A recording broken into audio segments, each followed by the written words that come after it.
భద్రాద్రి కొత్తగూడెం నియోజకవర్గం పాల్వంచలోని DCMS vice chairman Kothwala Srinivasarao రాకతో ప్రచారంలో దూసుకుపోతున్న కాంగ్రెస్ పార్టీ బలపరిచిన కూనంనేని సాంబశివరావు పార్టీ గెలుపు కొరకు 24 గంటలు శ్రమిస్తామని అన్నారు. కూనంనేని వెంట 24 గంటలు శ్రమించడానికి కార్యకర్తలందరూ రెడీగా ఉన్నారని కొత్వాల శ్రీనివాసరావు అన్నారు. మిత్రపక్షాలైన తెలుగుదేశం పార్టీ సైతం మద్దతు ఇవ్వడంతో కాంగ్రెస్కు మరింత బలం చేకూరుందన్నారు. ఈసారి గెలిచేది కూనమేనని కార్యకర్తలు ధీమా వ్యక్తం చేశారు. పల్లెల్లో 10 మంది 20 రోజులు జైలుకు పోయి ఇచ్చినారు కేవలం ఈ పోడు భూముల కోసమే. కాబట్టి పల్లెల్లో మేము చెప్పింది ఏంటంటే, మన పోడు భూములు మనకు దక్కాలన్నా, మనకి ధరణి పోయి మహమ్మారి పోయి 1 ఎకరం 2 ఎకరాలకి పట్టాలు రావాలన్నా మన సాంబశివరావు గారికి ఉండాలి, ప్రజల మనిషి అని చెప్పేసి మేము చెప్పుకోవడం జరిగింది. మా వంతు కృషి మరీ చేస్తాం, డే నైట్ చేసి మీ గెలుపు కృషి చేస్తామని చెప్పేసి పాలంచ మండల కార్యదర్శి తరఫున ధన్యవాదాలు చెప్తున్నాం. Thank you. మెల్లు రమేష్ అన్న కూడా సన్మానించడం జరుగుతా ఉంది. రమేష్, నరిగ రమేష్, మెల్లు రమేష్. దేశంలోనూ రాష్ట్రంలోనూ కార్మిక కర్షక ప్రజా వ్యతిరేక విధానాలతో నడుస్తున్న ప్రభుత్వాలు ఇవాళ ఈ దేశంలో రాష్ట్రంలో ఉన్నాయి.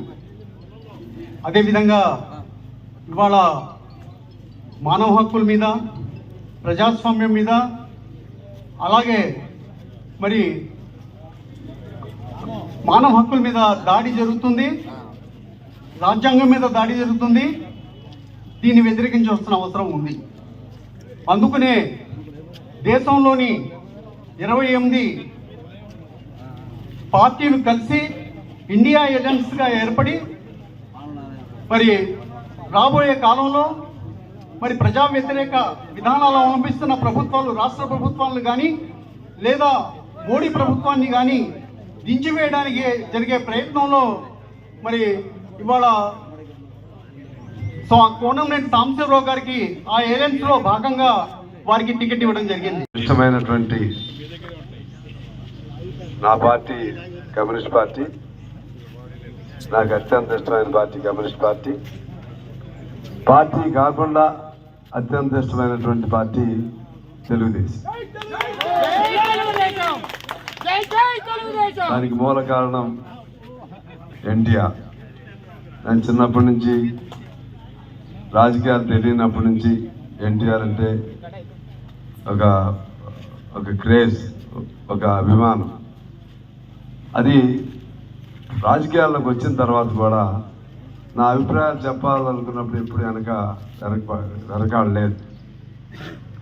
చంద్రబాబు గారు అంటే కూడా విధానాల పరంగా విభేదించిన నాకు బాగా అభిమానం. ఎందుకంటే ఆయన 2009లో నేను ఎమ్మెల్యే గెలుపులో, ఆయన ఈ స్థానం కేటాయింపులో కానీ, అదేవిధంగా ఆ ఎన్నికల్లో నన్ను గెలిపించడంలో కానీ ఆయన కూడా పబ్లిక్ మీటింగ్కి వచ్చారు.